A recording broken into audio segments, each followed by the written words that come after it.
Bad timing. The first thing she said, not, "Are you okay?" Not, "What did the doctor say?"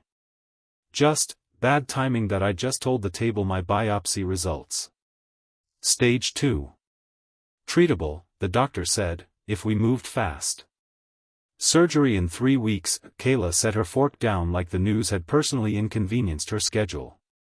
The surgery's the same weekend as the shower, she said. Is there any flexibility on that? Nobody said anything for a second.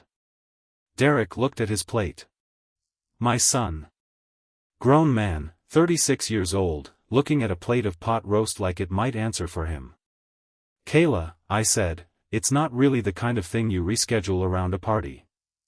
I know how it sounds, she said, already recovering, already smiling that smile she uses when she wants a room to move past something.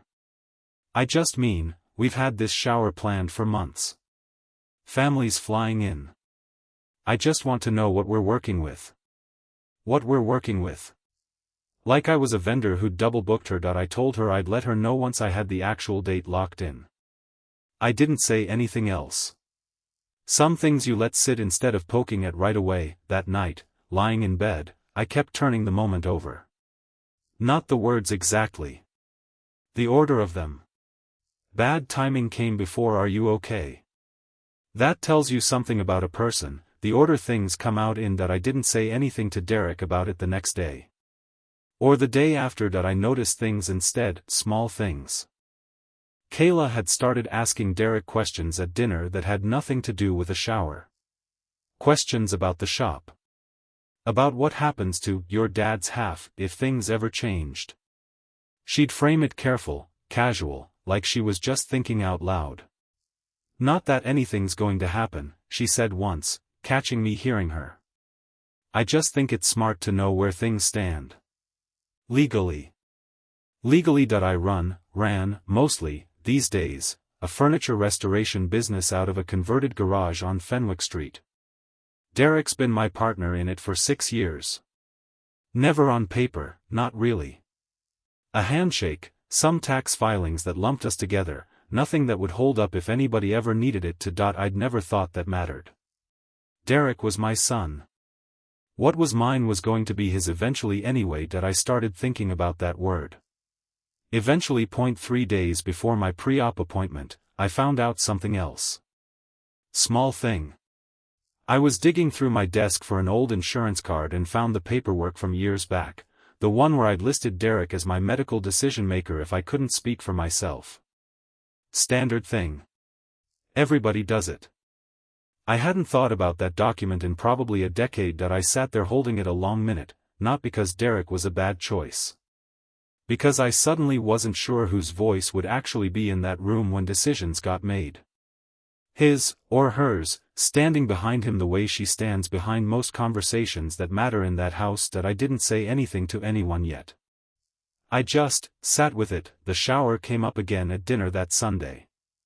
Kayla had the seating chart actually out, on the table, next to my pre-op instructions, which nobody had asked about. So I talked to the venue, she said. If we push the surgery 2 days later, it doesn't overlap at all. Kayla. Derek, finally, quiet. That's not really, I'm just trying to solve the problem, she said. Everyone keeps acting like I'm asking something crazy. You're asking my father to move cancer surgery, Derek said. Flat. First time all week he'd said the actual word out loud in front of her. I didn't say it like that. You kind of did.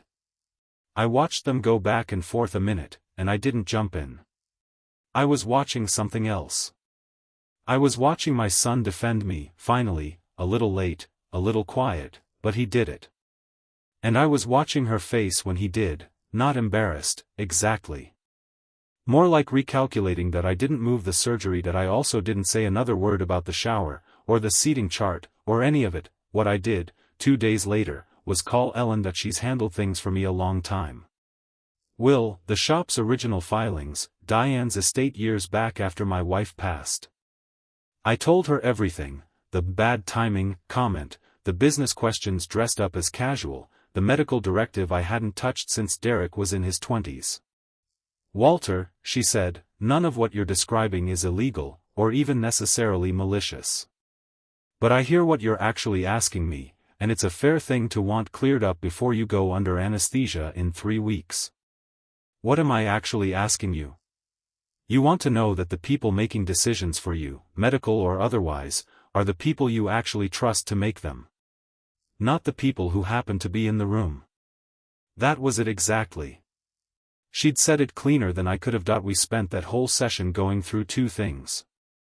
First, the medical directive. I changed my primary decision-maker from Derek to my sister Marion. Not because I doubted my son's love for me. Because Marion's the one who sat with me through every appointment so far, who's never once mentioned a shower or a seating chart in the same breath as a biopsy. Derek stayed listed as backup. I wasn't cutting him out. I was just being honest, finally, about who'd actually shown up. Second, the business. Ellen drew up a real ownership agreement. Nothing dramatic, nothing that changed what Derek would eventually inherit. It just put my share in writing, protected, so that if anything happened to me during treatment, it couldn't quietly get folded into family assets, the way Kayla had already started talking about it, months before I'd even had surgery. I signed both documents the next morning, in Ellen's office, coffee still in my hand from the drive over. It didn't feel like revenge. I want to be clear about that. It felt like finally writing down something that should have been written down years ago, and just happened to get written down now, at a moment when it mattered more than usual. I told Derek about the medical directive change myself. Face to face, at my kitchen table, not his. He didn't take it well at first. You don't trust me? I trust you completely, Derek. I don't trust what happens to your voice when Kayla's in the room. He didn't have an answer for that right away. He sat with it a long moment, the way I had with that old paperwork in my desk drawer. That's fair, he said finally. Quiet. That's actually fair. I told him about the business agreement too. He didn't push back on that one at all. I think some part of him had been waiting for somebody to finally make it official, so it stopped being a thing Kayla could quietly poke at over dinner. Kayla found out about both the following week. Derek told her, not me. I don't know exactly how that conversation went. I know she didn't call me about it. I know the shower still happened, on the original date, surgery moved to accommodate exactly nobody. I had my surgery 3 weeks later. Derek was in the waiting room the entire time. Marion too. Kayla came by that evening, briefly, with a card and a plant, and she didn't mention the shower once, which I noticed, because it was the first conversation in a month where she hadn't. I don't know if that means she understood something, or just knew better than to bring it up. I've stopped trying to guess at people's insides.